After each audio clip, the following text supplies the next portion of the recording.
আগের দিনে যানজট মুক্ত ফাঁকা ঢাকায় কেউ ঘুরতে যেত, যে যেখানে আনন্দ পেত। কেউ বা আবার সপরিবারে দেখতে যেত ঈদের ছবি। কিন্তু এখন কি সব ছবি পরিবারের সব সদস্যদের নিয়ে দেখা যায়? দাদু, তুমি গল্প রাখো তো, চলো সবাই মিলে একটা ছবি দেখে আসি। এখন কি আর সবাই মিলে একসাথে ছবি দেখতে যাওয়া যায়? সারাক্ষণ আতঙ্কে থাকি কখন গালাগাল শুরু হয়ে যায়। তারপরে তো সবাই দেখছে। না, সবাই দেখছে না। কেন দেখছে না? সমস্যা কোথায় বলো? সমস্যা টাকা।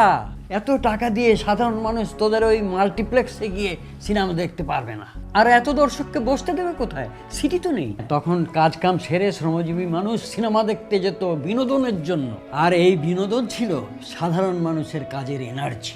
সেটা না হয় বুঝলাম, কিন্তু তুমি যাবে না কেন? এখন আমাদের মতো কজন মুরব্বী সিনেমা দেখতে যায়? আর আগের মতো ছবি বা কোথায়?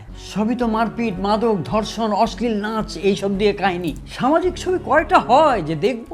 দাদু, কমার্শিয়াল ছবিতে ওসব একটু একটু থাকে। না, তখনও কমার্শিয়াল ছবি হতো। কি সুন্দর সুন্দর নাম ছিল। জীবন থেকে নেয়া, সারেঙ্গবউ, এতটুকু আশা, ছুটির ঘন্টা, সীমানা পেরিয়ে, অবুঝমন, পিছঢালা পথ, সুজন সখী, কটা বই। দাদু, নামগুলো তো খুব সুন্দর। খালি নাম না, ছবিও সুন্দর। আমি তোদের দাদি, তোদের বাবা আর ফুপুদেরকে নিয়ে দল বেঁধে একসাথে সিনেমা দেখতে যেতাম, আর 2-3 দিন ওইসব ছবির গল্পই হতো। এভাবেই মুখে মুখে ছবির প্রচার হয়ে যেত।